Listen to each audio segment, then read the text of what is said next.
exitosa. Y bueno, en esta mañana que por fin logramos concretar la cita con Ana Iliovich y su libro El silencio, postales de la perla. Postales como recortes, pequeñas imágenes que nos permiten acercarnos hasta la orilla del horror. Paradojales postales, como esas que algún amigo o familiar nos enviaba cuando se iba de vacaciones. Y nos permitía acercarnos una idea de ese lugar en el que el otro estaba. Silencio, que no es callar lo que hay que nombrar. Este libro es un conjuro contra ese silencio impuesto. Ana irá cosiendo los retazos de una historia singular. Amorosamente recoge los fragmentos, los detalles, las palabras hasta romper el silencio.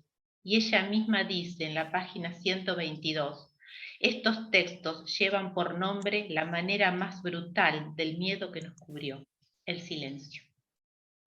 Agradezco a todos, en nombre de la Subsecretaría de Salud Mental y Adicciones del Gobierno de La Pampa, de la Comisión de Derechos Humanos y Salud del Observatorio de Derechos Humanos de la Facultad de Ciencias Económicas y Jurídicas, haber aceptado ser parte de este convite para hacer amorosa memoria alrededor de este jueguito que vamos a ir encendiendo en compañía de los queridos Lautaro García y Juan Carlos Pinky Pumilla.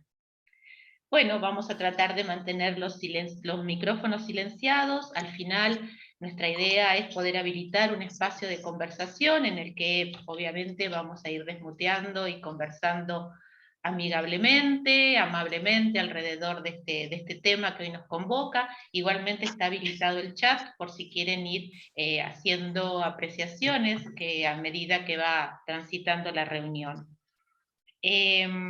Voy a presentar a Ana y para eso voy a tomar la solapa del libro.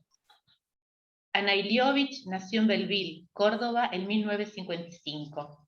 Es psicóloga, docente, alfabetizadora, madre, ex detenida desaparecida.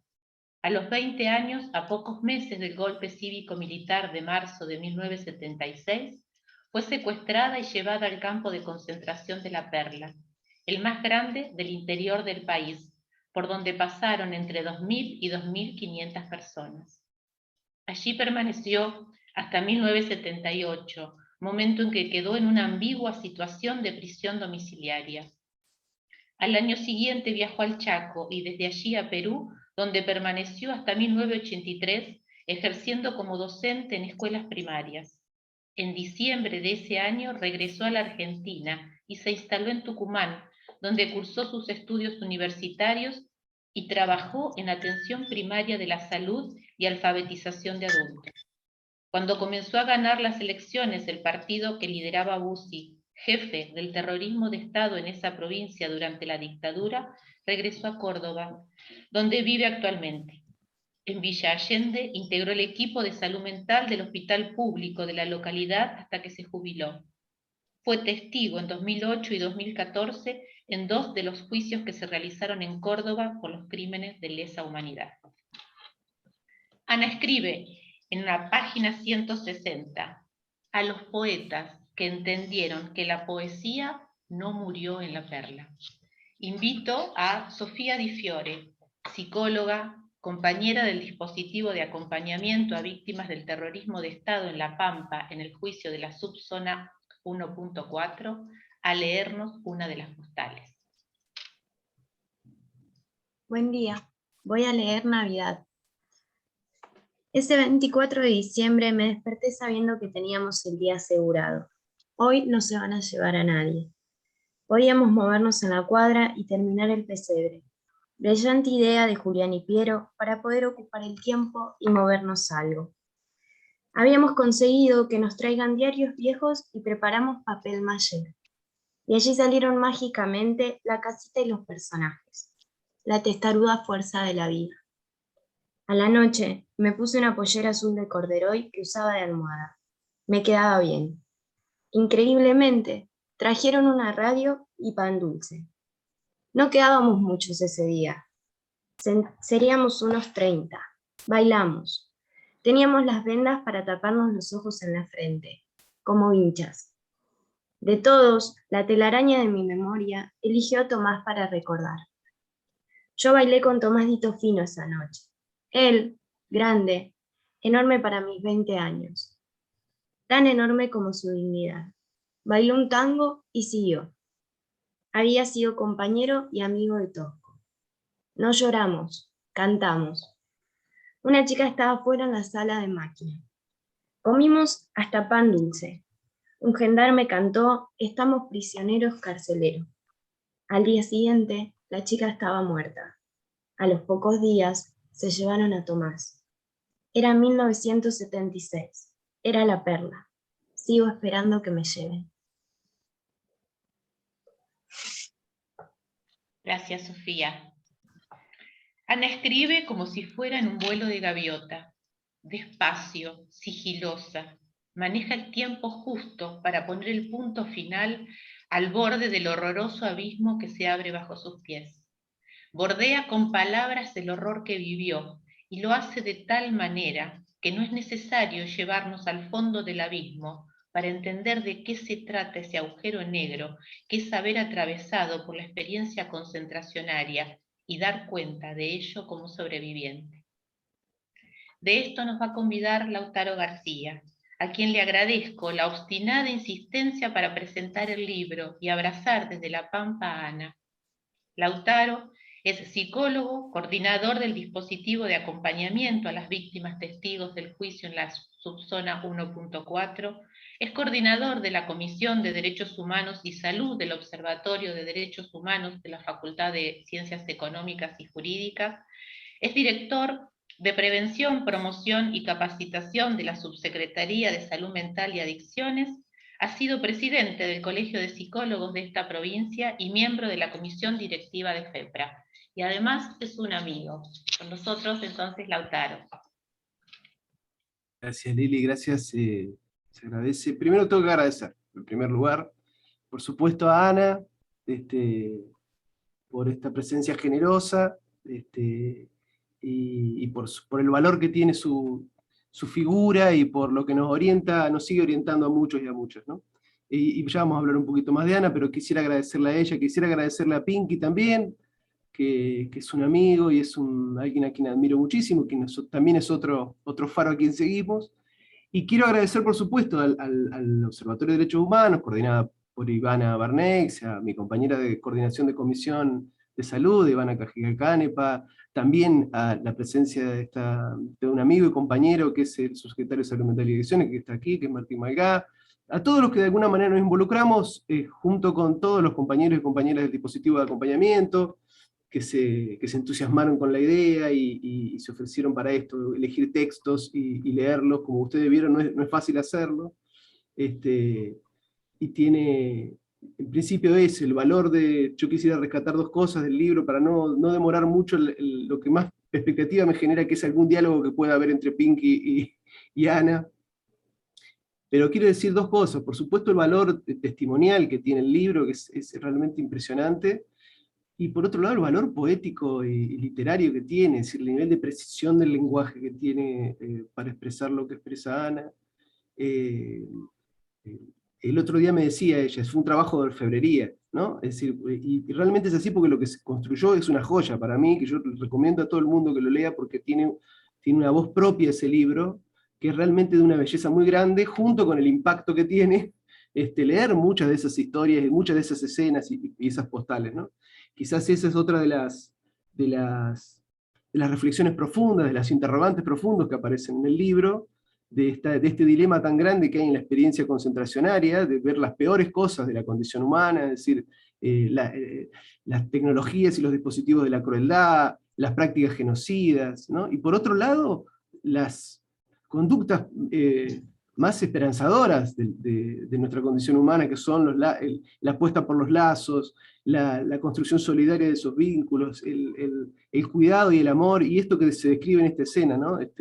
De gente que está pasando por esa misma situación y que estrecha lazos y se convierten en lazos que son para siempre, ¿no? Entonces, esa paradoja tremenda, ese dilema tremendo que aparece en la experiencia de concentracionaria, para mí está súper reflejado en ese libro.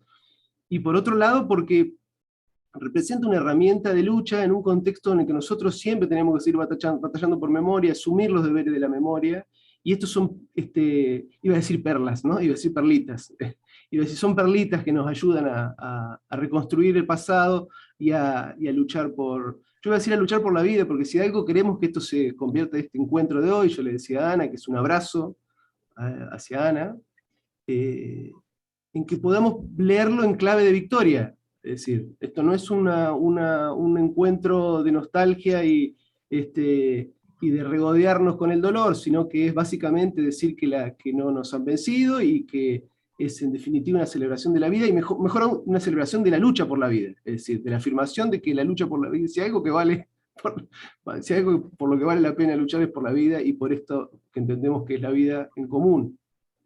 Así que yo le quiero agradecer por todos lados a Ana, de vuelta a Pinky, de vuelta a mi compañera Lili Ottaviano, que realmente es una compañera de fierro, y yo iba a decir lo mismo, que si no fuera por la insistencia de ella, que nos acompaña, que nos empuja en un momento que estamos todos desbordados de cosas, la verdad que probablemente no lo hubiéramos concretado. Así que mi agradecimiento y nada, y ojalá que podamos tener algunos intercambios. Gracias de vuelta. Gracias, Lautaro. Bueno, en parte por lo que dice Lautaro, este es un libro que no se puede leer de un tirón. Hay que detenerse porque es imposible seguir avanzando. Hay que volver a leer y hay que madurar lo que se lee. Y ahora Virginia Carretero, también psicóloga, compañera del dispositivo de acompañamiento, nos va a leer otro texto. Buen día. Piero dijo, y entonces, por primera vez después de tantos meses de silencio, de indiferencia ante la vida y la muerte, sentí que algo comenzaba a despertarse. Nos animamos a hablar. Piero dijo, yo confío en vos, y para mí estos son unos hijos de puta sin remedio. Soy el mismo, pienso lo mismo, creo en el socialismo.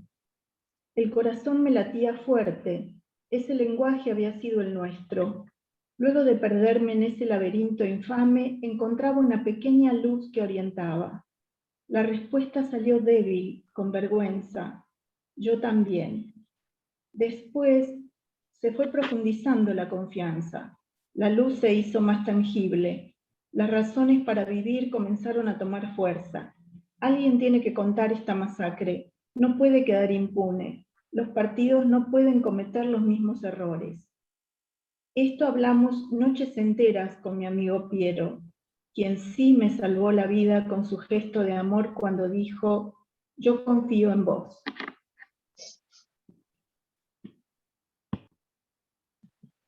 Gracias, Virginia.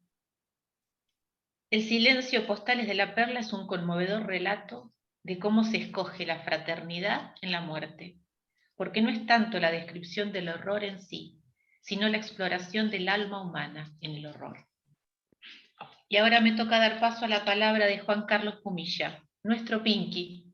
Él es periodista, escritor, investigador, uno de los fundadores del Movimiento Popular Pampeano por los Derechos Humanos, sobreviviente del terrorismo de Estado en la provincia de La Pampa, querellante en los 3 juicios de la subzona 1.4, autor, junto a Norberto Aschini, del libro Informe 14, La represión ilegal en La Pampa, 1975-1983. Pinky, te escuchamos. Gracias, Lili. Veo tantos rostros familiares, compañeros de lucha que me reconforta y me alivia esta presencia. Es como estar en familia. Así que muchas gracias por eso. Este libro iba a ser presentado hace un año largo ya. La pandemia lo impidió. Y cuando fui invitado por Lautaro para presentar este libro, pensaba decir algo que lo digo ahora, para no olvidarme, pero quiero dejar un registro. Yo intento hacer una reflexión sobre estas cuestiones, pero no quiero dejar pasar por alto que a nosotros los pampeanos nos duele La Perla porque allí fueron asesinados Horacio Álvarez, Omar Olachea, periodista de La Voz del Interior. En ese campo se desempeñó ese canalla que fue el victoriquense Pedro Vargas. Y cuando, como dice Lili, iniciamos la tarea del Movimiento de Derechos Humanos, uno de los primeros informes que recibimos, un puñadito de hojas fotocopiadas, ajadas por el uso, fue el testimonio de Graciela Geuna. Tengo muy presente ese testimonio porque fue uno de los primeros que leí en el cúmulo de material que nos iba llegando al movimiento. Y además de lo valiente del testimonio, del relato de Graciela, una línea de ese testimonio que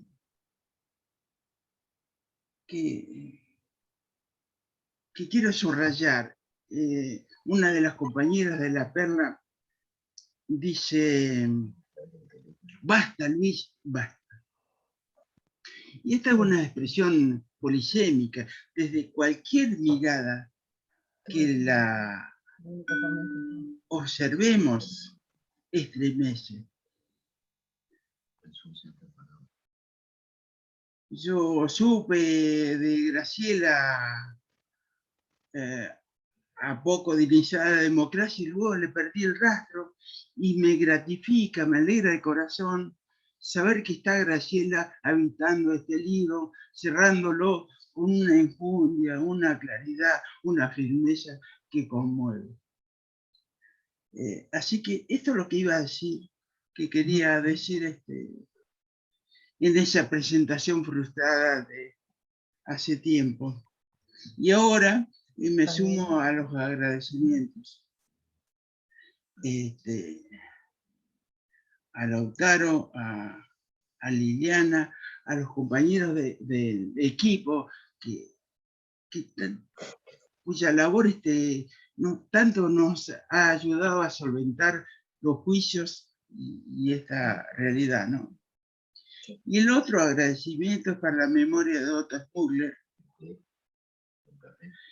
que fue el artífice del libro, al decir de Ana, que fue el que la impulsó a escribirlo. A mí se me ocurre que Otto ha cumplido la memoria de ese guardián que el partido puso en el campo de concentración para arrimarle los papeles, para aliviar la vida de los prisioneros en lo posible, y acercarle los papeles con que Julio Fusic escribió reportaje al pie del patíbulo. Quiero decirle a Ana, después quizás sabemos, que también conocimos a Eric, el hijo de Otto. Nos visitó al principio, antes del inicio de la pandemia, vino a presentar su libro y nos regaló una noche inolvidable de poesía y música. Quedó interesadísimo en la obra y la personalidad de uno de nuestros máximos poetas, Juan Carlos Bustiazo Ortiz, y cambiamos figuritas para hacer algo al respecto en forma conjunta. Y bueno, ese proyecto naufragó. Quiero decirle a los compañeros que nos conocimos con Ana en un encuentro virtual que propició, yo participé gracias a la generosidad de Lili. En ese encuentro estaban, además de Ana, estaba Ana María Careaga, que supo con su madre vivir en Colonia Varón, así que tenemos un recuerdo entrañable de esa presencia ahí. Y también estaba Macarena Hellman. Y yo de puro paisano no me animé a decirle algo que después le pedí a Lili que reparara. Yo quería agradecerle a Macarena, en la memoria de su abuelo, un poema que Hellman se dedicó a mi camarada Emilio Jáuregui, asesinado en el 69. Y cito a Emilio porque Emilio es el fundador del partido en el que militó hasta su muerte Beatriz Peroso. Beatriz Peroso, que preside, cuyo retrato y su memoria preside el salón central del Colegio de Psicólogos, ¿no? Ana cuenta que a medida que iba escribiendo, se internaba y salía de La Perla. Yo debo decir que desde que me introduje en el libro todavía no he salido. Y retomo el agradecimiento a Gelman por una intervención que tuvo cuando recibió el premio Rulfo. En ese discurso, Gelman dijo que una poesía con vendas no cruza la calle. Y luego refutó una expresión de Adorno cuando señaló que después de Auschwitz no se puede escribir poesía. Entonces, Gelman dice, quizá lo que quiso decir Adorno es que después de Auschwitz no se puede escribir poesía como antes. Y quiero enfatizar sobre este concepto porque este es el ejemplo que nos trae Ana. Escribir poesía después de Auschwitz es el ejemplo más cabal, porque este libro, que no es de poemas, pero sí, como dice el autor, es un libro de poesía, tiene un enfoque nuevo, un respeto por la palabra escrita, un entramado singular, atractivo, pedagógico, que más de uno quisiera para sus propios estilos, ¿no? Ana se pregunta algo que volvió a repetir en el reportaje que le hicieron a Radio Kermés, que no se explica por qué joven, linda, inteligente, judía, salvó su vida e intenta alguna respuesta al respecto. Me entusiasma la idea de poder cambiar algunas opiniones con Ana sobre este aspecto. A mí me parece que este libro y la propia decisión de Ana consagran la derrota de la paradoja del verdugo, ese que ofrece a la víctima la opción de morir de veneno o morir de horca. Porque el verdugo cree que en esa muerte por goteo cotidiano se ha hecho dueño de la muerte y de la vida de los compañeros de La Perla. Entonces piensa que no hay riesgos, ignorando que está esa pulsión de vida, de rebeldía, de libertad y de compromiso con la vida y con la militancia, que entre otras cosas ha llevado a Ana ir a su casa y repasar puntualmente cada uno de los detalles que luego le ayudarán a reconstruir su historia, nuestra historia, para salvarse y salvarnos. El verdugo tampoco aprendió las lecciones de la historia, no sacó conclusiones didácticas de Numancia, ni de Masada, ni de Taquiongoi, ni de la heroica resistencia del gueto de Varsovia, ni de la mansión Seré, ni tampoco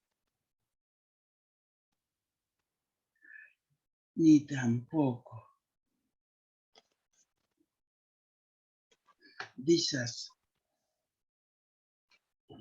lecturas que debió haber hecho, que lo debieran haber puesto en la alerta.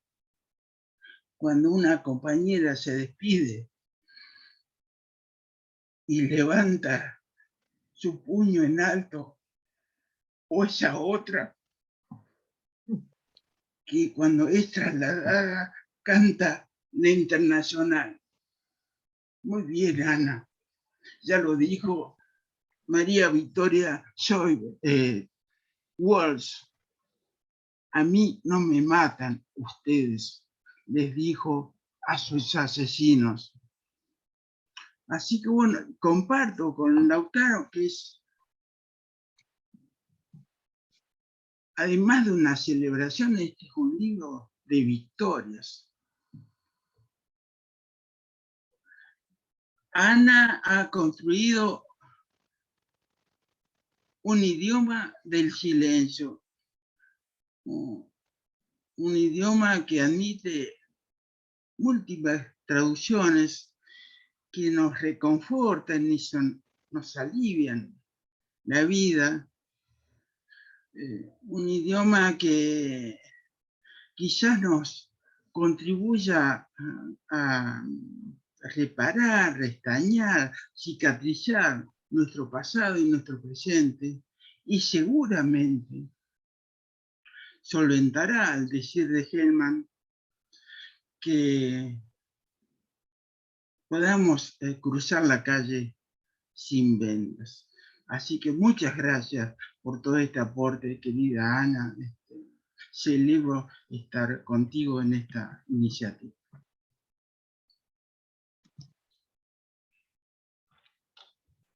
Gracias, Pinky.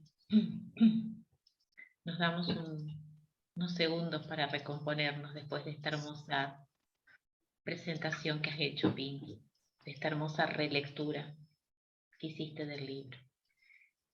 Para ir cerrando lo que es la ceremonia desde los pampeanos del libro de presentación y dar paso a la conversación y escuchar a Ana, invito a Belén a que lea la última postal que habíamos seleccionado para compartir con ustedes.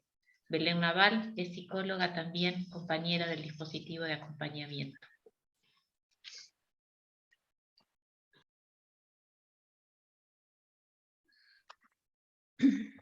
Buen día.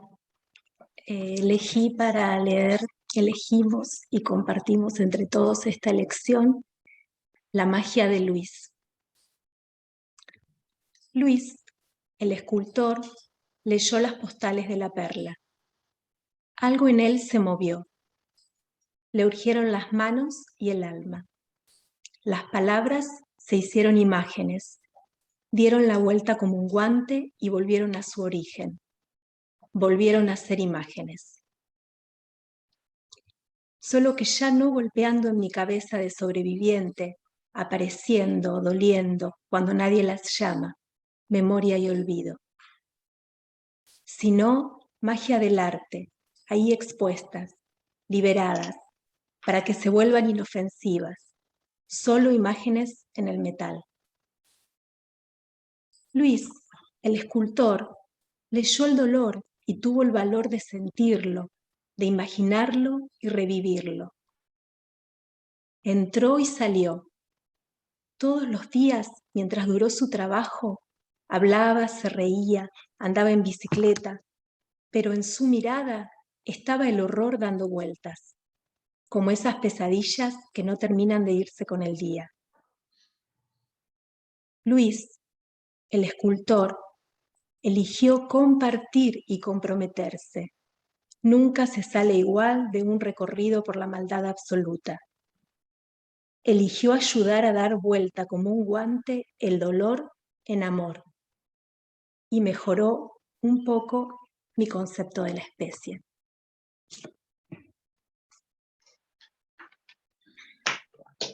Gracias, Belén. Bueno, Ana, te invitamos a conversar con nosotras y nosotros, con Pinky, con los compañeros del dispositivo, con gente que nos está acompañando desde otros lados. Veo también ahí a Miguel Ángel D'Agostino. Hola Miguel Ángel, ¿cómo estás? Bueno, colegas, José Muñoz, desde otros lugares, bueno, y algunos compañeros que están, Trudy, una compañera que está desde Guatemala. Digo porque la telaraña es así, es amplia, nos contiene a todos y vamos anudando entre todos. Carolina Llorens, Mariela Méndez, gente que sabemos que están conectados desde otros lugares y les agradecemos mucho y no me quiero, seguro me van quedando algunos por ahí. Pero bueno, esto era como para recuperar un poco el habla y escucharte, Ana. Bueno, hola. ¿Te escucho bien?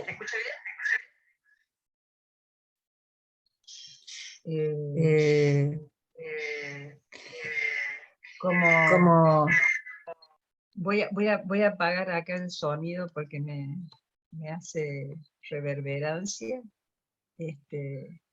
Esperen un segundito. Ahí ya te lo desconecté yo, Ana, a ese volumen, bueno. así no se te acopla.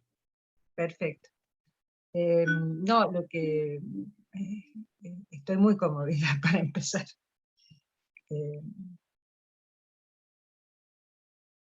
Primero agradecer, por supuesto, a esto que vos, Liliana, dijiste y que dice Lautaro de la perseverancia y la insistencia en hacer esta presentación, que iba a ser el 28 de marzo del 2020, y que, bueno, nos arrasó la pandemia. Y a mí me parece que, esto lo decía un poco ayer en la radio, en una de las radios de La Pampa, que me entrevistaron a uno de los periodistas, le decía que me parece que estar haciendo esto hoy es esta testarudez que tenemos, es la testaruda fuerza de la vida, es esta testarudez de sostener esta lucha por la palabra, ¿no? Que me conmovió mucho como lo dijo Pinky. Hola Pinky. Hola. Nos encontramos en el Zoom, evidentemente, en algún momento nos tenemos que dar ese abrazo. Ana, no estoy viendo tu imagen. ¿No? No. No, porque te va a salir, Pinky, la pantalla del audio, que está saliendo el audio por un lado y la imagen por otro. Si vos ves arriba la vista de galería, la vas a ver a Ana. A la derecha arriba, dale. Perdona. No, por favor. Quiero decir que... ¿Sí? ¿Está bien ahora? ¿Me ves? Estoy buscando, pero no importa, te escucho, Ana. El resto me ve, no sé, si no lo acomodamos para... Ah, bueno. Disculpen esta improlijidad. La verdad que... Ahí está. Cuando uno le pone tanta carga a algo, suele pasar que después en el momento le falla, pero bueno. Ahí está. Esta presentación, bueno, Pinky, esta presentación es como algo muy soñado y muy, muy deseado desde el 28 de marzo, que la teníamos prevista con Lautaro, que ha insistido tercamente, en esa terquedad que a veces hace tanto bien, en hacerla y en compartir esta cuestión de la palabra que fue tan dura. Él me planteó que yo les contara un poco el proceso de escritura.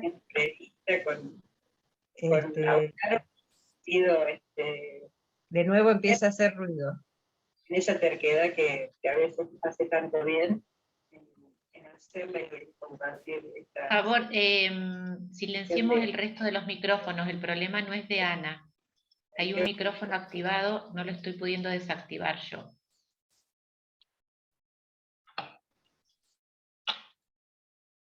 ¿Se escucha ahora?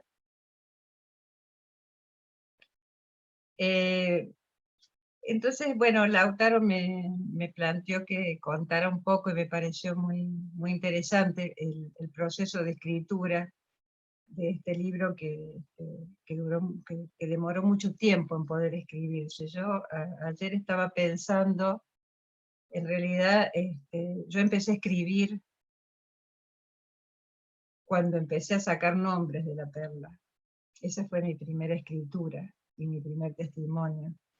En esa situación tan horrorosa y difícil de explicar, que era salir de la perla cada 15 días y volver a entrar, y volver a estar secuestrada, en esa situación tan absolutamente irreal, pero que nos pasó, de estar secuestrado, salir cada 15 días y volver a nuestras casas, al amor de nuestra familia, y luego volver a la perla. Ese horror es un horror absolutamente enloquecedor. En ese momento yo empecé a escribir, y ahí escribí nombres.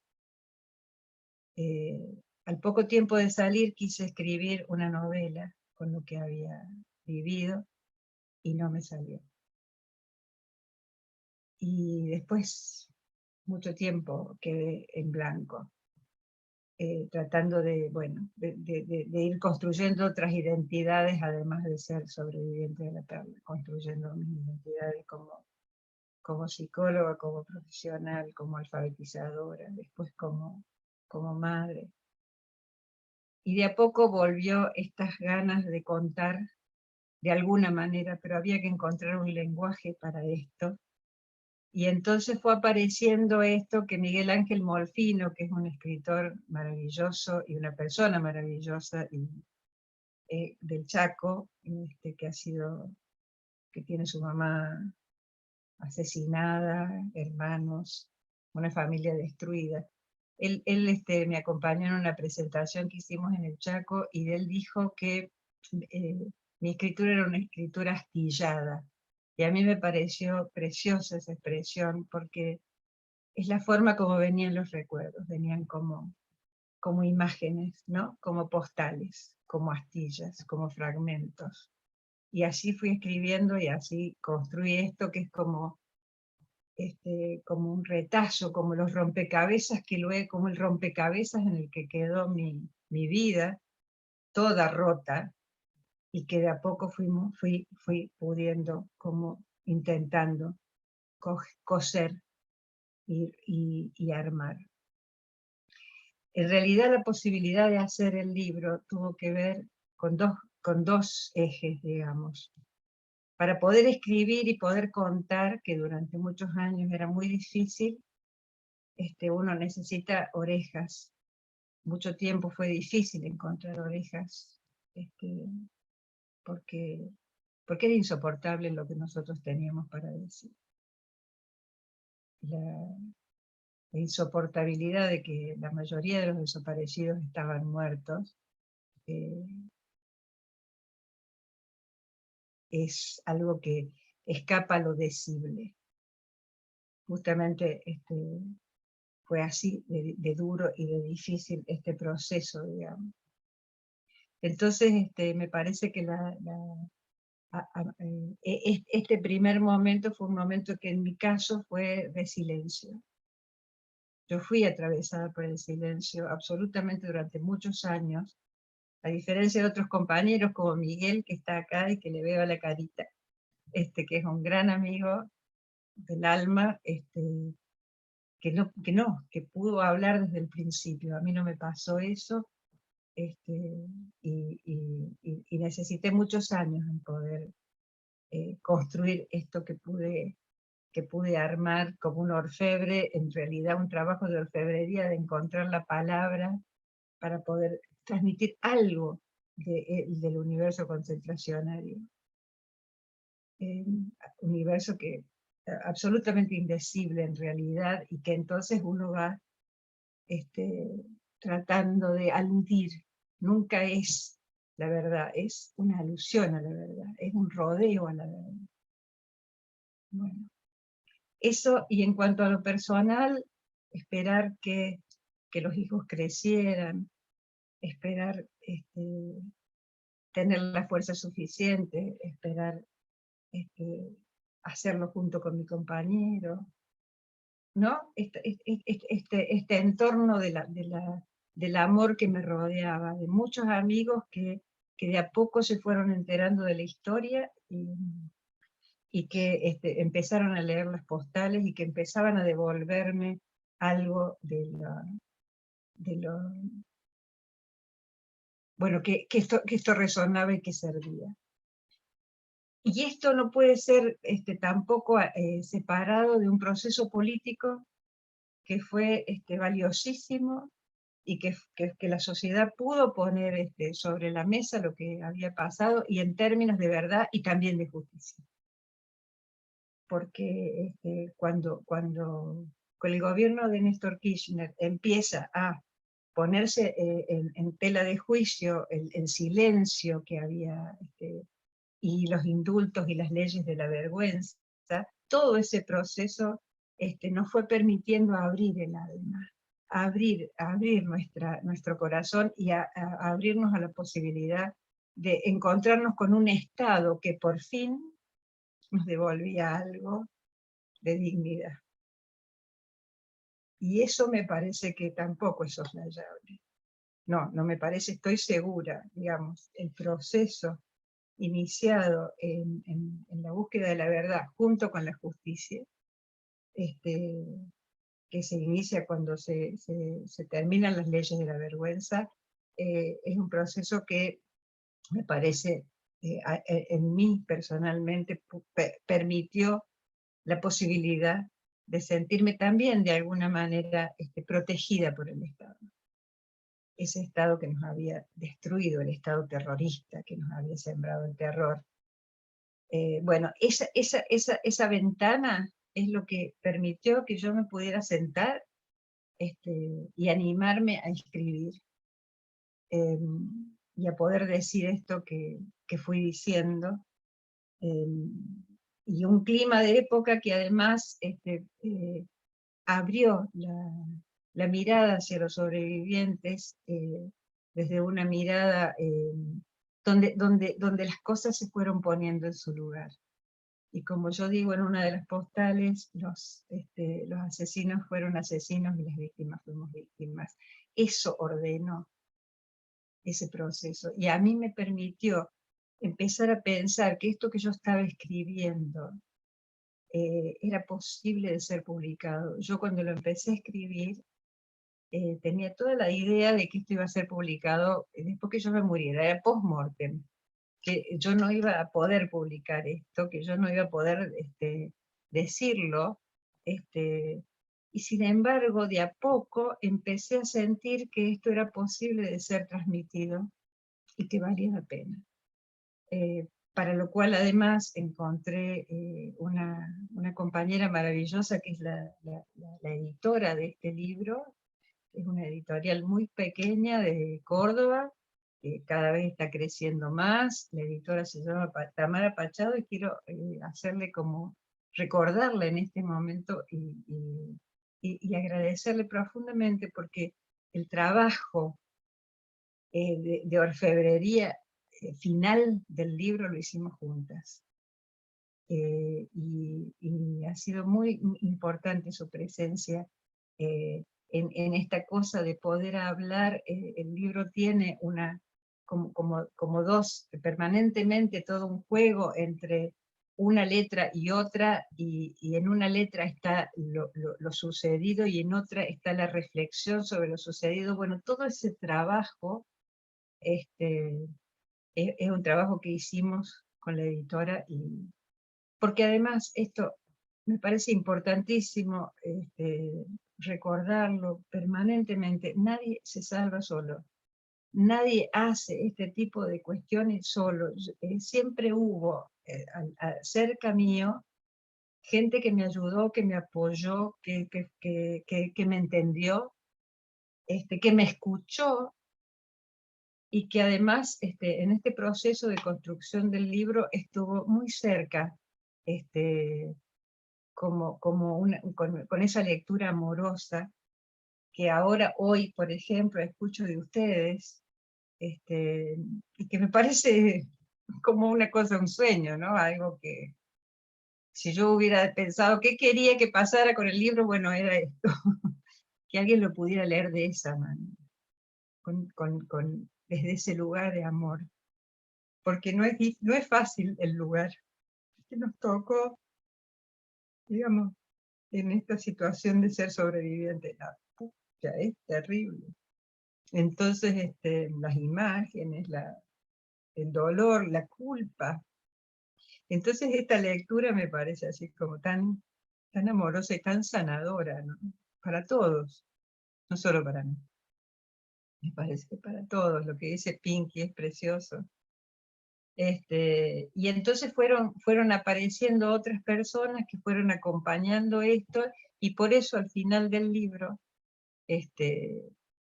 a mí me parece importante que estuvieran algunos y algunas, y hay un capítulo que se llama Otras Voces, y dice cuando las palabras arropan, porque eso es lo que hicieron las palabras de los otros, como arropando y acompañándome en esta posibilidad de hacer público esto, y de editarlo.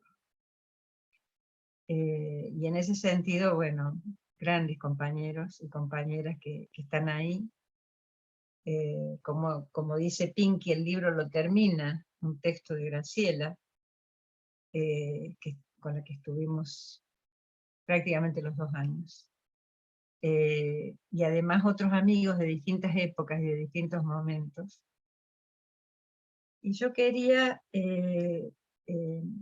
terminar esta exposición, porque después me parece que va a estar bueno charlar, terminarla con la palabra de otros, justamente. Elegí 2 textos de Otras Voces. Uno de Sergio Smukler, que ha sido como un hermano para mí, y que murió a fines de 2019, así como de un rayo, que murió de golpe en la casa.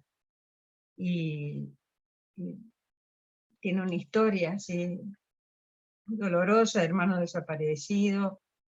Su papá había muerto el año anterior, y la última vez que nos vimos me dijo que no estaba pudiendo con eso, y luego se murió. Y yo lo llevo conmigo porque fue una de las personas que más me apoyó para publicar. Él es un gran escritor. Y escribió, me acompañó en el libro, en la primera presentación del libro en Córdoba, donde me comparó con una bruja que se salvaba de la hoguera. Muy hermoso. Una pérdida infinita la del Sergio, pero está acá con nosotros y yo quiero leer el poema que él escribió. Se llama Por Silencio, y dice: silencio, pasos en la nada. ¿Escuchas el grito que agita el papel? La tormenta de vacío entra y sale y vuelve a entrar y vuelve a salir.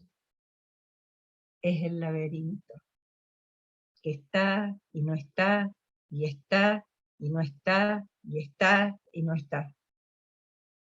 La perla es el mundo.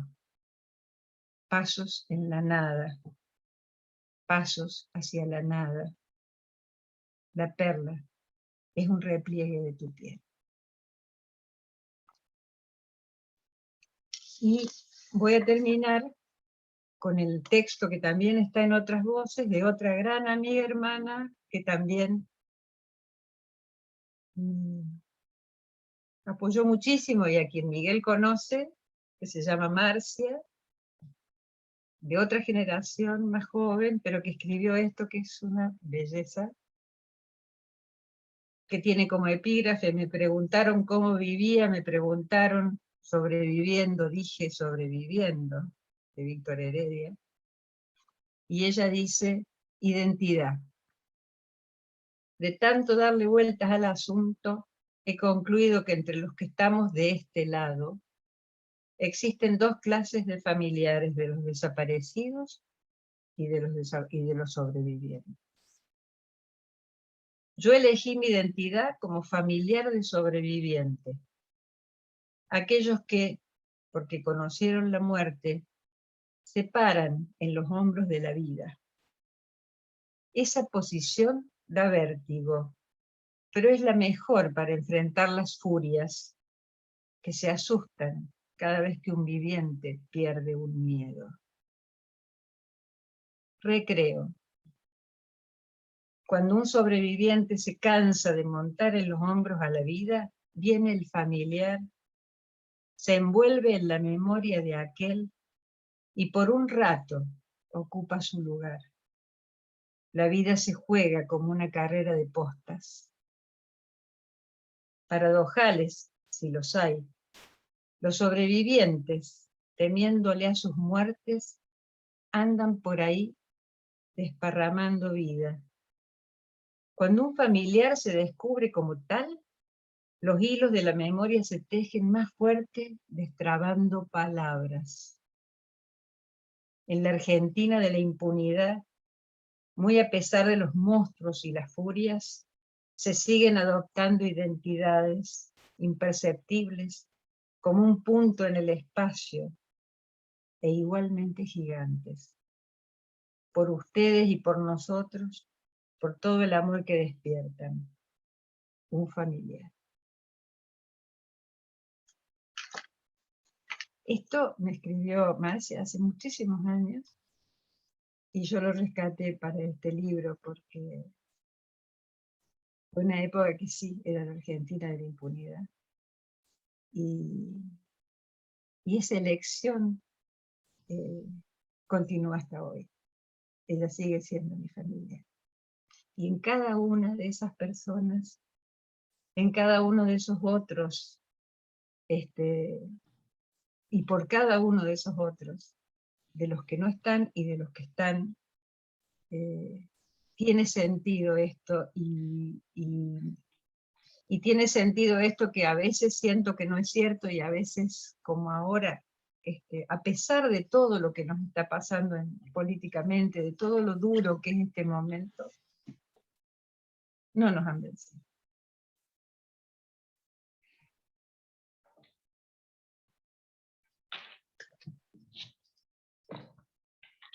No nos han vencido. Bueno, podemos ir pidiendo la palabra, abriendo los micrófonos. Me gusta eso de la posta, ¿no? Siempre pienso en esa metáfora, Ana, en relación a los legados, ¿no? Vieron que en la posta, el nombre de en el juego de la posta, lo que se entrega, el objeto que se entrega se llama testimonio, ¿no? Sí. Y me parece que está buena esa metáfora, ¿no? Porque hay algo del testimonio que como posta se transforma en legado y nos hermana, nos hace familia, incluso entre generaciones. Y me parece que eso también es algo novedoso, que incluye, que introduce este tema, este trabajo, esta telaraña de la memoria, ¿no? Sentir que uno forma parte de una generación, aunque no haya nacido en esos años, ni se piense la generación en esos términos que habitualmente definen, ¿no? Las décadas y demás. Parece que eso también está interesante y como forma de ir surciendo en parte los retazos, ¿no? Que también hacen a la salud. Cuando vos hablabas, y vayan abriendo el micrófono, lo vamos compartiendo, yo también pensaba que no se puede hacer memoria solo, a solas, porque cuando uno hace memoria a solas, los recuerdos vienen envueltos en las sábanas de los fantasmas. Entonces me parece que hay que hacer memoria con otras, con otros, y es un movimiento, ¿no? Esto es la idea. Me parece que la memoria tiene que estar moviéndose, nunca se va a terminar de madurar, nunca se va a terminar de cocer del todo. Mercedes, ahí veo que está habilitando, pidiendo la palabra. Hola Ana, bueno, estoy un poco no, bastante conmovida por esta presentación. Se me va a quebrar la voz, lo adelanto. Estoy empezando a leer el libro y tengo como una sensación, varias, pero lo voy a tratar de decir en pocas palabras para ir a la pregunta. Es una pregunta que me surgió al principio de empezar a leerlo. Siento que esto de ir contando de retazos también ayuda a la lectura. O sea, si esto, no sé si lo pensaste también, pero si esto hubiera sido escrito de una manera, o sea, sin pausa, ¿no? Como lineal, como de principio al fin, hubiera sido terrible, ¿no? O sea, que la manera de escribir también es la manera cuidada para leer, de poder hacer como estas, como estas cortes en la lectura de los dos caminos paralelos que los que está escrito este libro, ayuda también a poder sostener la lectura hasta el final. Me pasa esto, que es como decía Pinky, ¿no? Estoy todavía metida ahí, no se puede salir de ahí, ¿no? O sea, esa es la sensación que tengo y que es como que es necesario cortar en la lectura de a ratos para volver, porque si no se hace imposible. Eso por un lado es como la sensación física, emocional que tengo en la lectura, que recién empiezo, lo empecé hace un par de días, voy como muy despacio. La pregunta que me surge es, cuando vos hablas de los ellos, me pregunto bueno, para que nos puedas contar cómo se te ocurrió nombrarlos de esa manera, ¿no?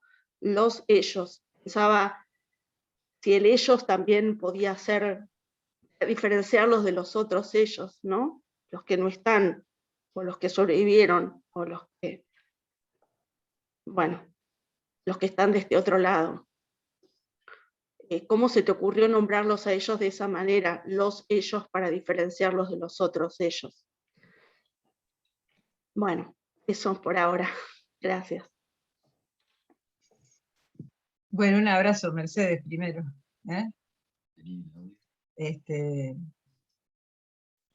No, la primera parte de tu comentario, yo te cuento, he recibido muchísimas devoluciones de gente que ha leído el libro, que le ha escrito, y entonces en algunos casos hay personas que lo leyeron de golpe, o sea, que no podían parar, que se sentaron y lo leyeron completo y que quedaron como, bueno, profundamente conmovidas, pero con esa lectura. Y otras personas que me dijeron esto, ¿no? Que de a poquito, que le iban entrando de a poquito. Entonces, bueno, es como todo lo subjetivo de la vida, cada uno lo lee como puede, ¿no?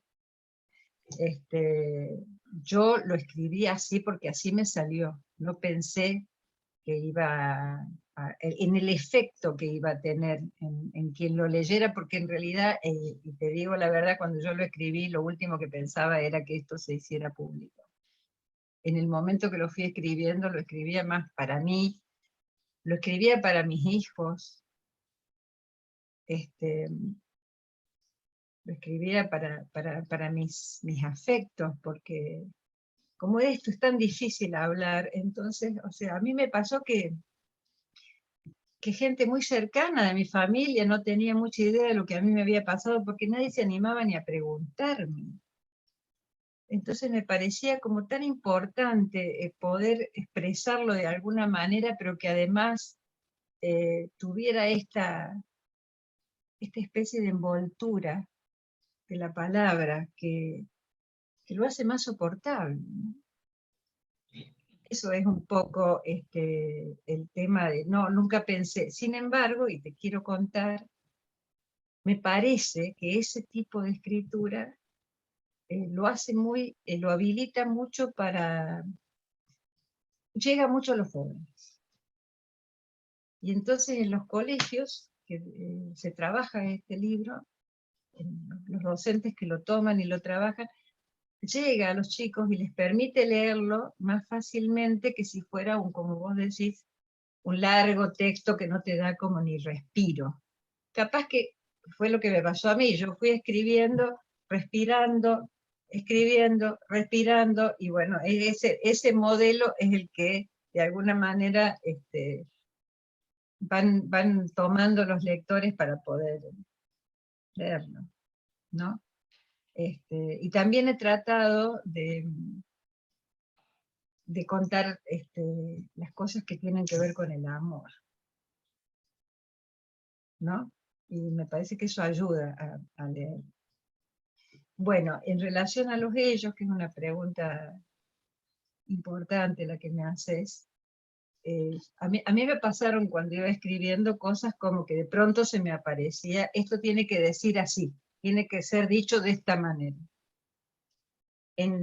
Cuando yo empiezo a escribir, yo no sabía cómo nombrarlos. Los ellos son los militares, son los represores, son los malos. Vamos a hacer bien así, tajante. Y de alguna manera, cada vez que yo los aludía, escribiendo, no encontraba la palabra. Y me acordé del Eternauta, y me acordé de Oesterheld,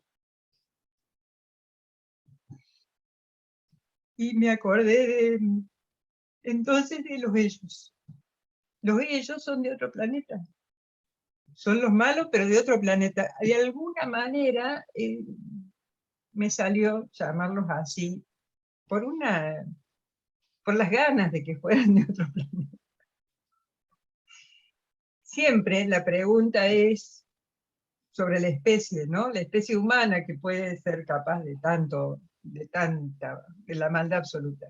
Entonces, bueno, de alguna manera encontré esta forma como, bueno, los pongo ahí, son los ellos, no son nosotros, son ellos, son otros. Eso es lo que quise decir, y de alguna manera funciona, porque me he encontrado con, qué sé yo, con docentes, con gente que me escribe y se remite a los ellos, parece como que sirve, poéticamente, encontrar esa palabra. Hay muchas otras cosas que fui encontrando, como el mismo hecho de llamarlo postales, como decía Liliana, que tiene ese era el primer nombre del libro, el libro se iba a llamar Postales de la Perla, y después me vino esto del silencio, ¿qué fue? Y me pareció como que tenían que estar las dos cosas en el título del libro, cómo se llama el libro. Pero Postales tenía toda la ironía de contar esta cosa que cuando nosotros éramos jóvenes nos íbamos de viaje y mandábamos postales con las playas, con los lugares bonitos. Eso eran las postales en mi generación. Y bueno, esto eran estas postales. Tenemos dos compañeras que han pedido la mano. María Carolina, primero. ¿Querés habilitarte el micrófono? Hola a todos y todas. Un abrazo muy grande, Ana. Nada, en este tejido de la memoria que tan profundamente haces en este libro, Ana, quiero como aportar esta necesariedad, lo imprescindible que es para nosotros y nosotras los hijos, ese tejido. Ese tejido es lo único que nos permite no caer en los vacíos, no quedarnos perdidos en un hueco negro donde no hay referencias. Admiro, bueno, nos encontramos por nuestras hijas, la vida curiosa nos encontró por nuestras hijas, y siempre me ha unido a vos un vínculo que es profundo, que uno no sabe de dónde viene, pero viene de esa comunidad que somos, los sobrevivientes, hijos de los sobrevivientes de los centros. Y es tan difícil ese silencio cuando se es hijo, es tan doloroso y ahí las ausencias se hacen tan grandes, que yo admiro profundamente tu capacidad de ponerlo en palabras, porque convivo con muchos sobrevivientes que no han podido hacer ese proceso, que no pueden, que las palabras no salen, y que no es que no están, pero es como si no encontraron la rendija. Entonces, cuando nos encontramos con palabras y palabras escritas de la manera en que vos la escribís, es realmente sentirnos acobijados en un tejido que nos sostiene. Es solamente agradecerte, Ana.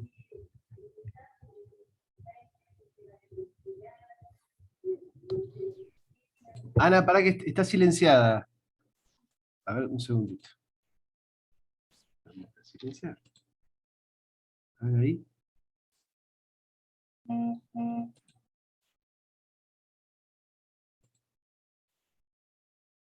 Tenés que desilenciarte vos, Ana. Fíjate en el teléfono. Activas.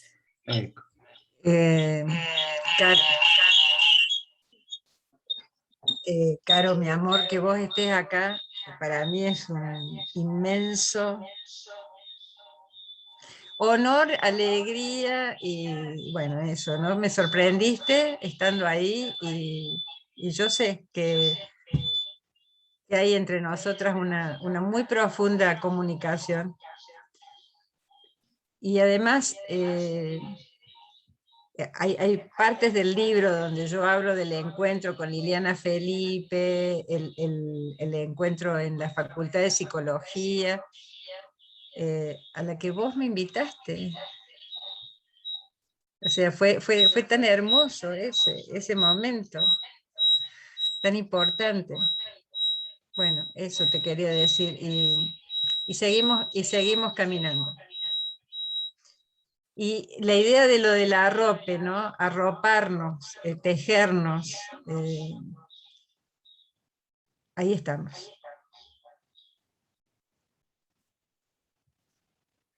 Roxana Vega Alonso también es una compañera del dispositivo de acompañamiento.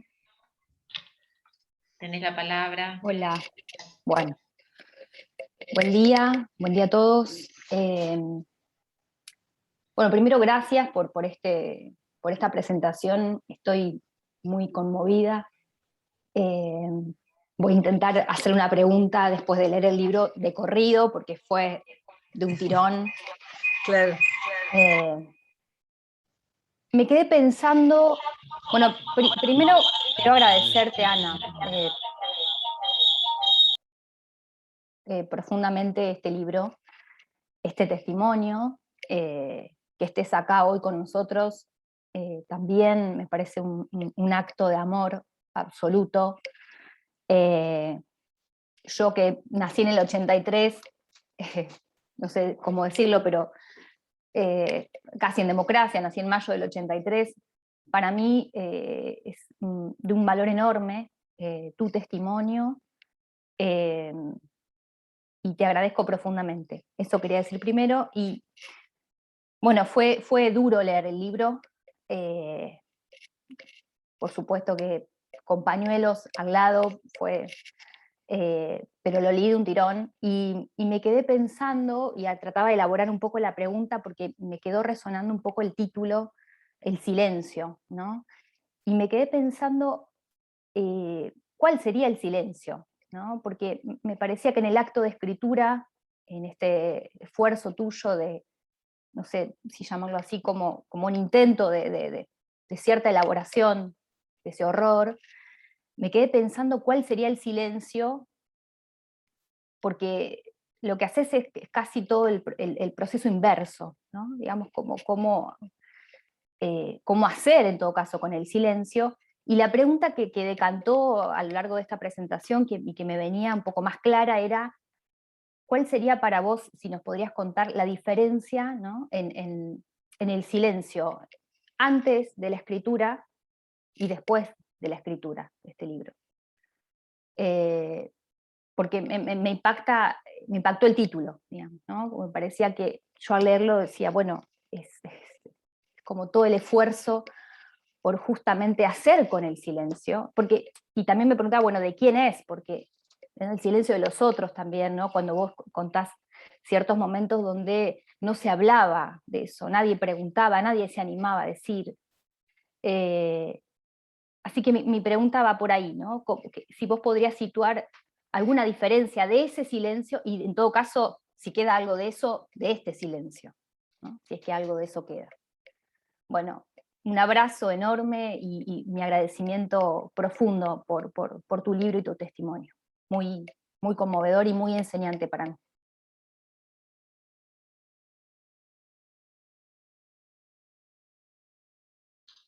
Ana está silenciada. Ana, fíjate si le das, desilenciás el teléfono. ¿Viste que vos tenés el teléfono también, que estás conectada? Porque si no se te acopla. Yo lo puedo hacer acá.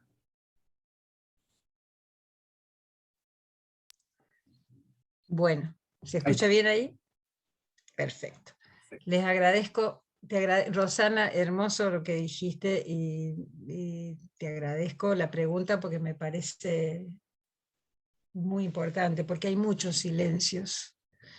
Hay un primer silencio que es el silencio del terror de Estado, es el silencio de esa familia que no puede hablar ni de su desaparecido en su casa.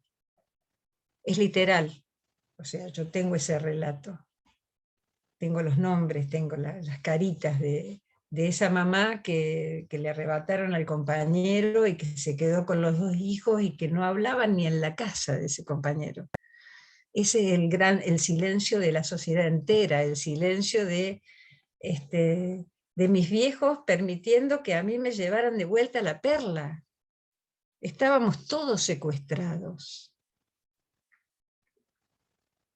Esto es lo que yo trato también de transmitir, porque es muy difícil transmitir para alguien que nació en el 83.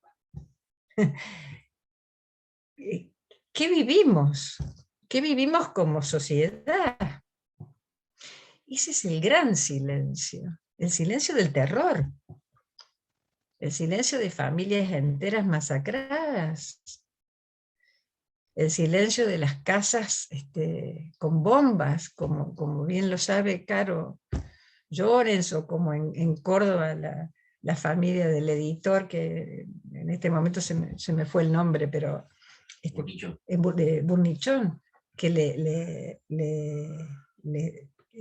pusieron dinamita a su casa. Entonces, ese silencio es el gran primer silencio al que alude el libro.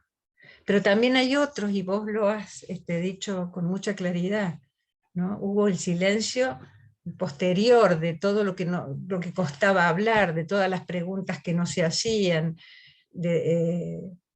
y el silencio personal, digamos, que cada uno lo vivió con sus propios tiempos, ¿no?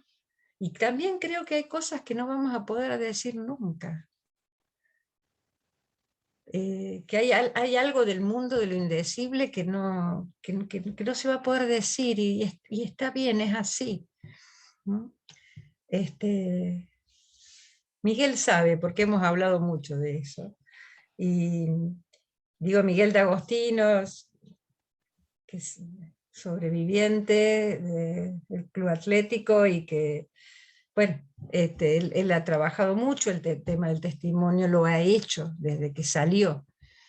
Y sin embargo hay cosas que me decía el otro día que él todavía no ha dicho de sí mismo, de su propia experiencia. Y cada uno tiene sus tiempos, y en ese sentido, y también, a ver, es toda una militancia poder decir algunas cuestiones, ¿no? O sea, yo ahora, por ejemplo, vengo sintiendo que hay espacios donde la pandemia no se nombra, como si fuera algo tan terrible de lo cual no se puede hablar. Y como vamos como liberando un poquito, pareciera que de la pandemia ya no se habla. Sin embargo, la pandemia ha sido una cosa de la cual vamos a tener que hablar por muchísimos años. Si es que la podremos decir en pasado, por suerte, en algún momento. Pero vamos a tener que hablar muchísimo porque las huellas de la pandemia van a ser brutales. en la sociedad, no solo en la economía, en la sociedad, en el psiquismo de cada uno. O sea, digo, hay que hacer una militancia de la palabra. Bueno, yo soy psicoanalista, entonces trabajo con eso, pero me parece que los que están en educación, en todos los ámbitos es necesario que la palabra circule, porque nos sana eso, nos sana. Y en ese sentido, de mi silencio, lo que yo he logrado es eso, ¿no? Es esto que decía la Caro recién, que hay mucha gente que no le encuentra la vuelta para decirlo. Bueno, un poco yo le encontré. En eso estamos, pero son todos esos los silencios, Rosana.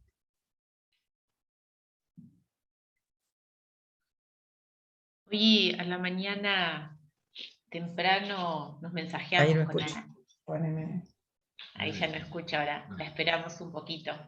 Pero bueno, Voy a ayer nos intentar de estuvimos nuevo. mensajeando también. ¿Escuchás, Ana? ¿Me estás escuchando ahora? Bueno. Claro. Nosotros te escuchamos, Ana, ¿vos?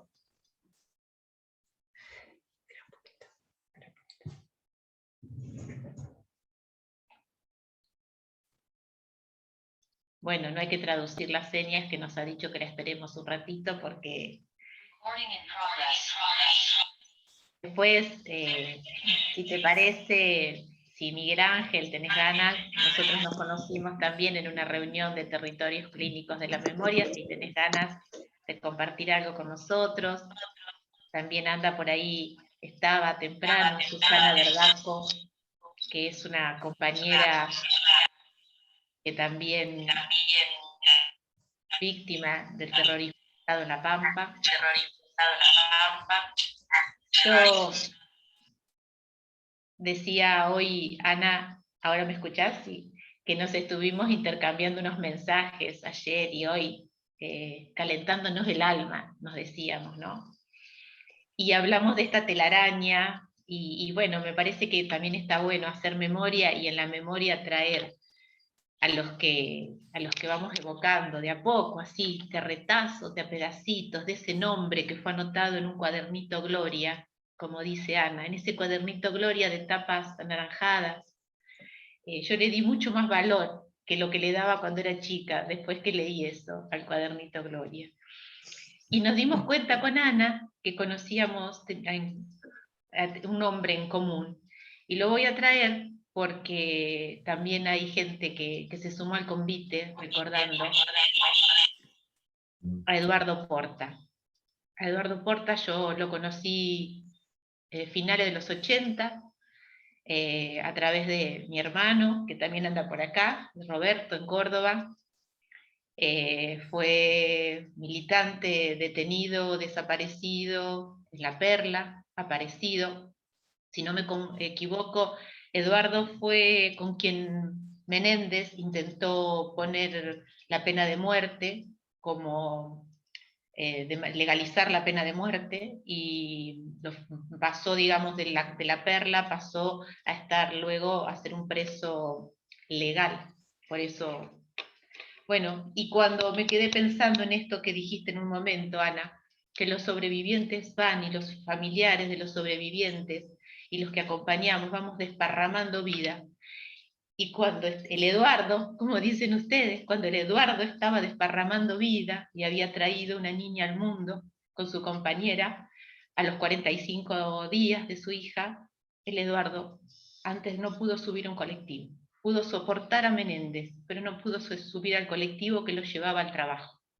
Así que bueno, también un recuerdo para el Eduardo Porta por ahí, ¿no? Sí, Ana. No, hacía esto. Bueno, dale. Para Eduardo. Miguel Ángel, ¿tenés ganas de compartirnos algo?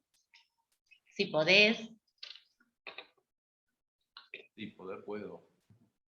¿Cómo están? Hola, Anita. Hola, mi amor. Bueno, tanto para hablar, y no quiero irme Bueno, Anita yo la conocí en 1988. Nos conocimos en Tucumán. Yo andaba por ahí haciendo alguna que otra travesura, pasando una película sobre la vida de mi compañero de celda, que estaba desaparecido, de celda en el campo de concentración, ¿no? Donde yo daba testimonio y la llevábamos a Tucumán a pasar el territorio de Buzi en el año 88. Y cuando terminó la proyección apareció Anita, así en un rinconcito a contarme en un privado entre ella y yo algunos retazos de su experiencia, algunos títulos, algún copete. Y bueno, de ahí hasta aquí a veces nos perdimos y a veces nos reencontramos. Creo que la pandemia nos hizo reencontrarnos esta última vez. O unos días antes. No, la pandemia. Porque yo ni me enteré del libro hasta que nos reencontramos ahora hace un par de años. Y bueno, y lo estoy leyendo a través de ustedes, porque yo todavía no lo leí. Es decir, lo estoy leyendo a través de la interpretación que van haciendo ustedes. Así que me va a ser más fácil verlo cuando lo lea. No lo leí porque todavía no lo pude comprar y lo quiero comprar en una librería y creo que hasta octubre. Yo no salí mucho a la calle, casi nada, así que por cuestión de salud me tengo que cuidar, como todos, pero un poquito más. Y bueno, hablando de cuando te conocí, Anita, creo que estabas en una de esas largas y profundas etapas de silencio. Y como dijiste en algún momento, yo pertenezco por ahí en ese abanico, como dice, no sé si es el Prun o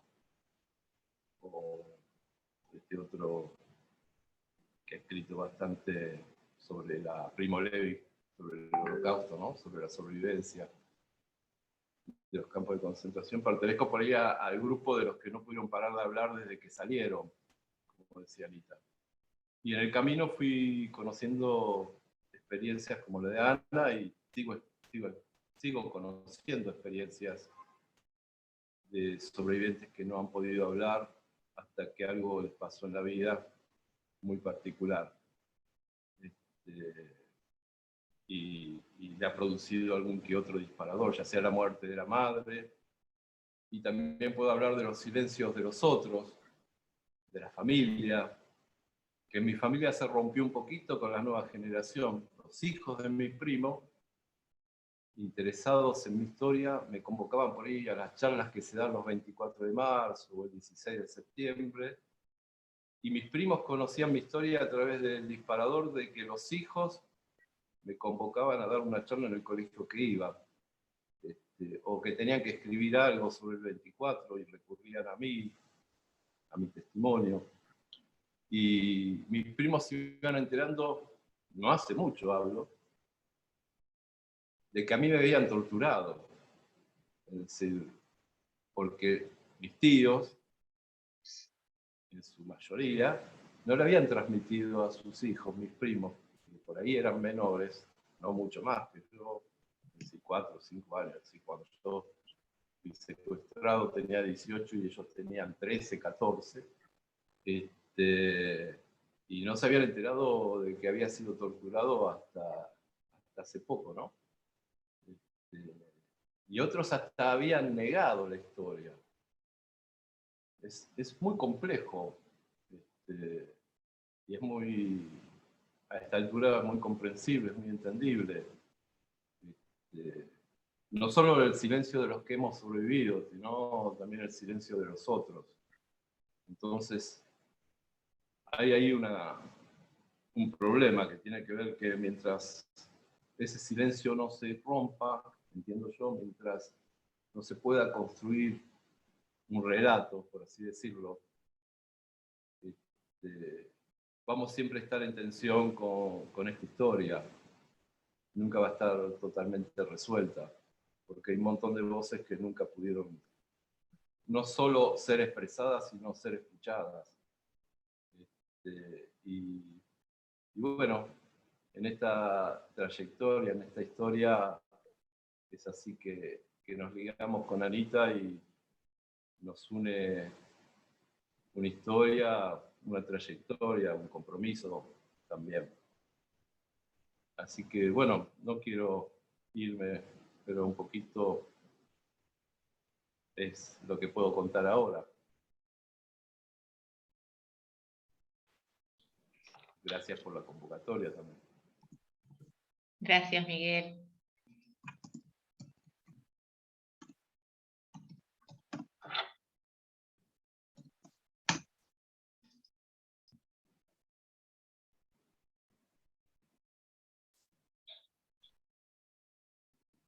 También están estos silencios, ¿no? Entre los que enumerábamos, estos en los que nos quedamos compartiendo la conmoción y la emoción. Tengo acá una manito levantada. Roberto Taviano. Hola, buen día. Buen día, Ana, buen día a todos, todas. No, tomarme de lo que decía Lili, mi hermana.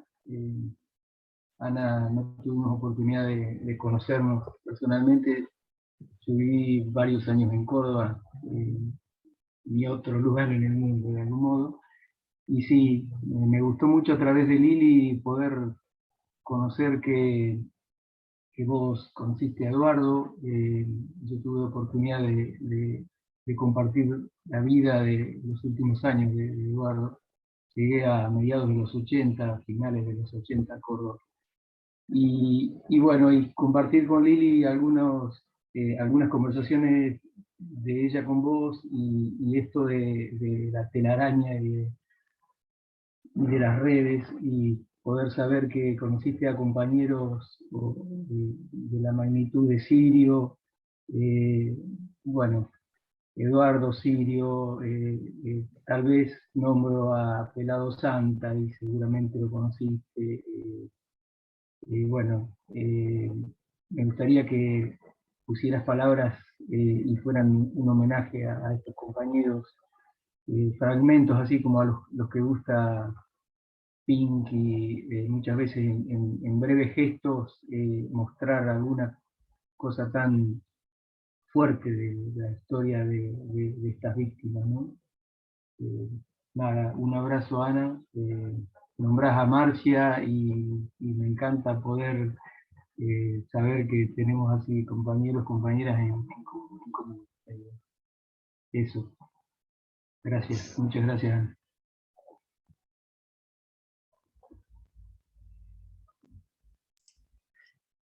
Mucho gusto, Roberto. Espera un poquito que voy a... Ahí se te escucha, Ana, ¿eh? Ahí se te escucha. A ver, ¿así? ¿Sí? Bueno, perfecto. No, mucho gusto, Roberto, a través de Lili. En estos días hemos estado tejiendo tanto que bueno, estamos armando otra cosa.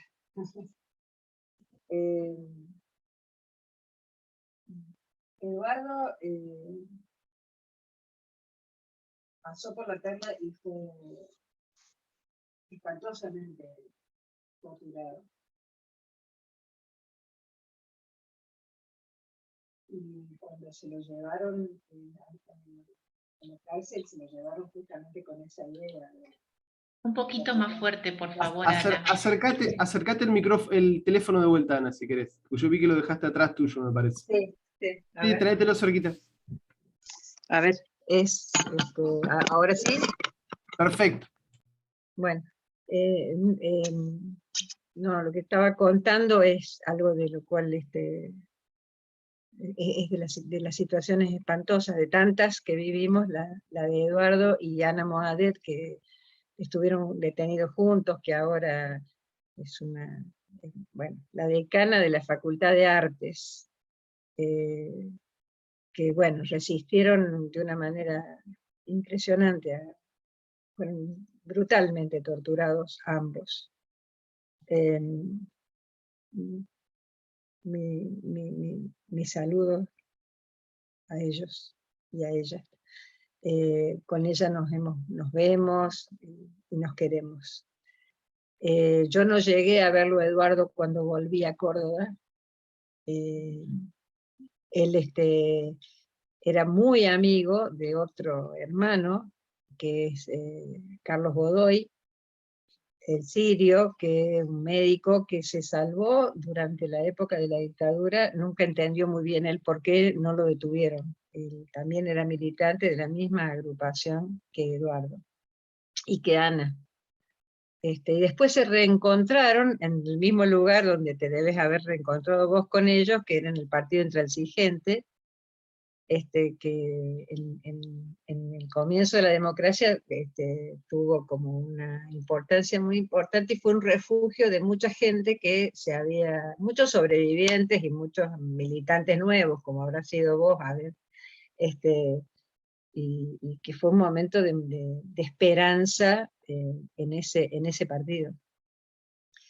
Yo en esa época vivía en Tucumán, así que no participé de esa militancia, pero después me hice muy amiga, llegando a Córdoba, del sirio y de Marcia, que es de la que yo he leído este texto, y que anoche que nos encontramos, después de mucho tiempo nos encontramos y le comenté esto, y me dijo, le hablé de Liliana Ottaviano, y me dice, debe ser algo del Ottaviano de la Pampa, y entonces le digo, sí, es la hermana, porque, bueno, y ahí nos dimos cuenta que estábamos todos, que éramos todos conocidos, y pertenecíamos todos a esta otra red preciosa que nos teje, y que nos da, es como una maquita que nos sostiene, ¿no? Un tejido que nos sostiene. Bueno, gracias Roberto, y me parece hermoso que hayamos traído el recuerdo de Eduardo, cuya muerte en realidad fue otra de las muertes, claramente. Fue otra de las muertes que hicieron los ellos, claramente. Como para mí también la muerte de Sergio Smukler. A Sergio lo mató la dictadura, aún 40 años después, porque nunca pudo curarse ni un poquito de la muerte de su hermano, a pesar de que siguió viviendo, y que tuvo hijos, y que hizo películas, y que escribió libros, pero esa herida fue para siempre, de una manera insoportable. Bueno, gracias Roberto, mucho gusto. No, gracias Ana. Un gusto.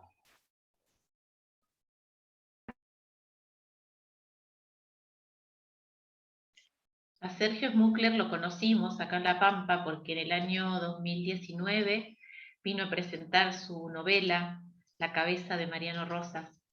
La presentó acá en la Asociación Pampeana de Escritores.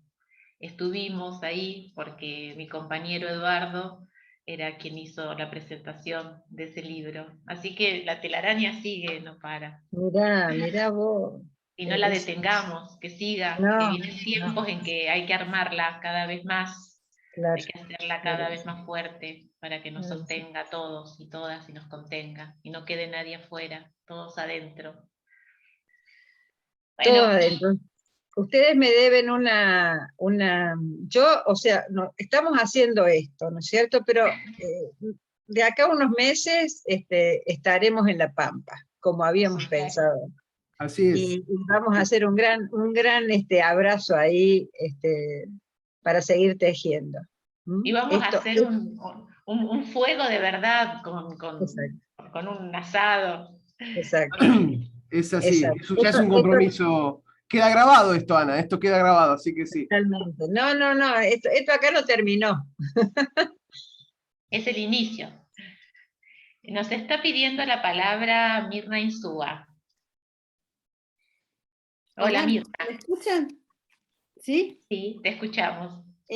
No sé si, estoy un poco conmovida, así que no sé si me voy a lograr que se comprenda lo que quiero decir, pero si me dejan un segundo me gustaría leer un pedacito del libro, página 87, que dice, el número 22, dice y me conmueve, estás haciendo lo que no se debe, justicia por mano propia, estás escribiendo.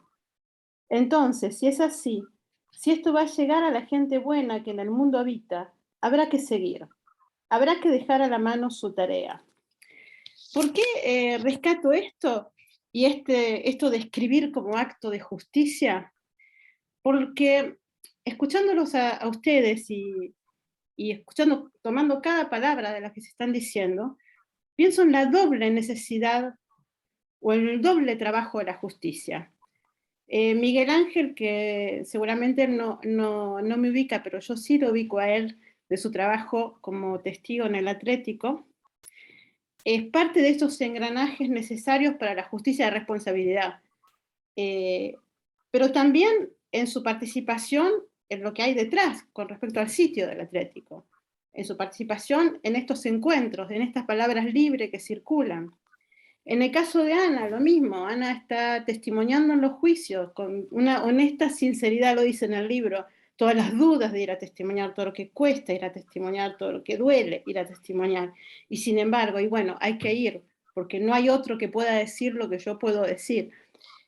Pero por el otro lado, esta justicia de responsabilidad se completa con estas cosas que estamos viviendo en este momento, que nos lleva por un lado a la condena social, a que se sepa, porque honestamente, salvo los que formamos parte de una manera u otra, o que queremos hacernos cargo de esta historia de una manera u otra, en los distintos roles que tenemos, los testimonios judiciales no se leen, no circulan por todos lados, la gente no los conoce, la sociedad no los conoce, conoce fragmentos que por ahí salen, pero eso es muy poco. En cambio, el 24 de marzo, cuando los chicos convocan a la escuela que vengan sobrevivientes, ahí sí, ahí aparece la palabra, ahí circula y de otra manera. Y es esta cuestión de construir memoria por un lado, pero más que nada historia, antes que memoria, construir la condena social y hacer circular la palabra, es ahí donde yo veo todo lo que aporta el libro de Ana, todo lo que aporta su testimonio en las escuelas, todo lo que aporta el testimonio de Miguel Ángel.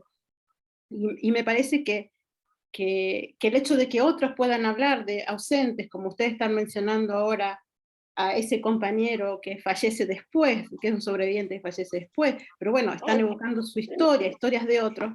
Estos espacios tienen una riqueza que el libro produce, que producen, y que va mucho más allá de la lectura que uno puede hacer en su casa de este libro, ¿no? Que bueno, Ana lo sabe, yo lo compré cuando salió al poco tiempo y había tomado algunas cosas de ese libro, y ahora lo volví a leer casi con ella, un poco de la mano de ella, y tengo otra lectura, ¿no? Es muy diferente cuando uno escucha y puede compartir con ustedes directamente, me refiero a los sobrevivientes, que cuando uno lo lee solo.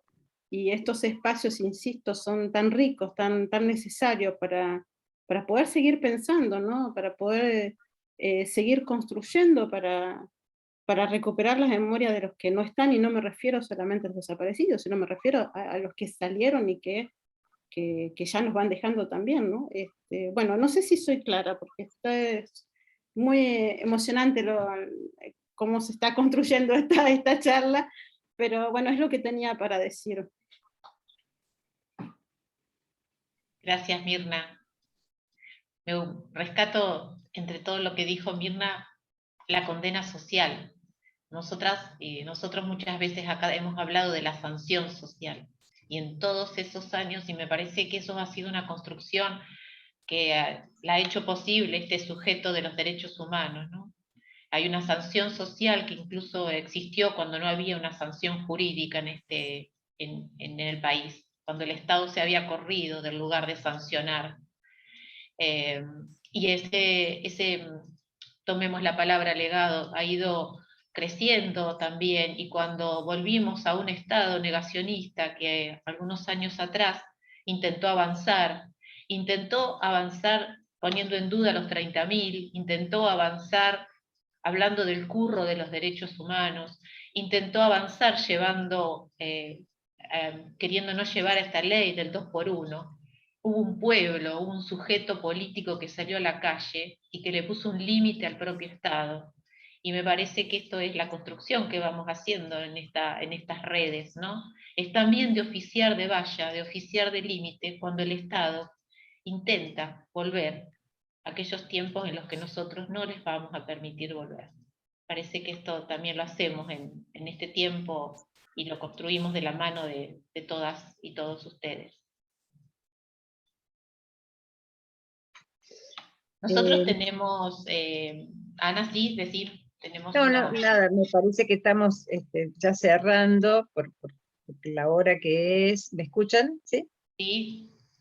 Y yo, antes de terminar, quiero mandar un abrazo muy especial al Pinky, que me parece que sus palabras me llegaron profundamente. Pinky, nos debemos ese abrazo.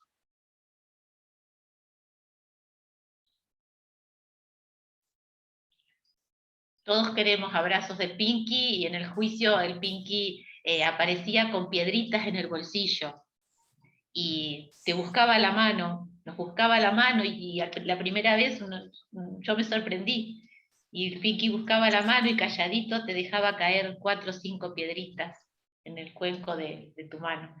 Y el otro día me puse un saco, que se ve que no me lo ponía desde el juicio presencial, y metí la mano y estaban las piedritas del Pinky, y ahí quedaron, ahí me gusta encontrarlas. Nosotros tenemos una sorpresita para el final, algo que nos arrope, que nos acune un rato. Les vamos a ofrecer escuchar juntos una música pampeana. Vamos a escuchar, porque estamos decididos a tejer la telaraña. La telaraña no se teje por azar, se teje consciente. Entonces nosotros vamos a traer una música que interpreta Oscar García, que es un músico pampeano, que además es el papá de Lautaro, que lo queremos un montón, y que nos va a traer balada, que es letra de Ricardo Nervi y música de Lalo Molina, un escritor pampeano, Ricardo, y Lalo, un músico pampeano. Así que con esta música nos vamos a ir despidiendo, nos vamos a ir abrazando, en esto que intentamos que fuera otra postal.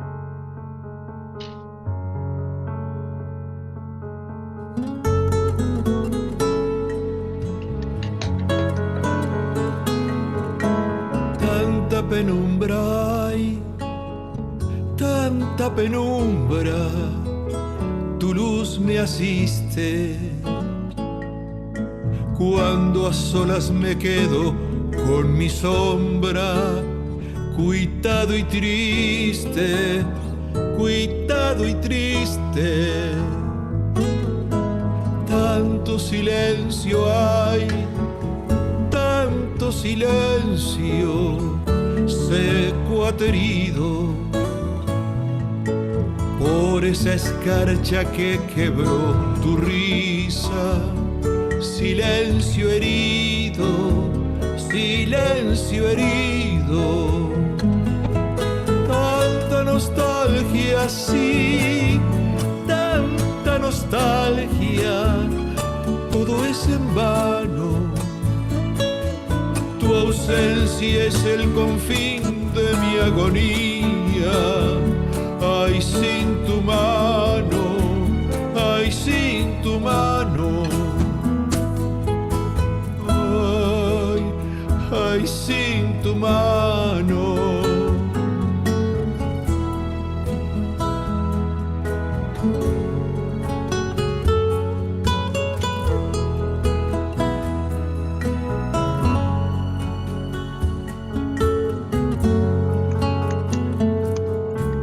Tanta ternura, sí, tanta ternura, ay, sin tus besos. Y en la inacible red de tus caricias, mis dedos presos, mis dedos presos. Tanta ceniza, ay, tanta ceniza, muerte en mis sienes. noche enciende este desvelo. ¿Por qué no vienes? ¿Por qué no vienes? Ay, ¿por qué no vienes? Ay, ¿por qué no vienes? Ay, ¿por qué no vienes? Ay, ¿por qué no vienes? Ay, ¿por qué no vienes?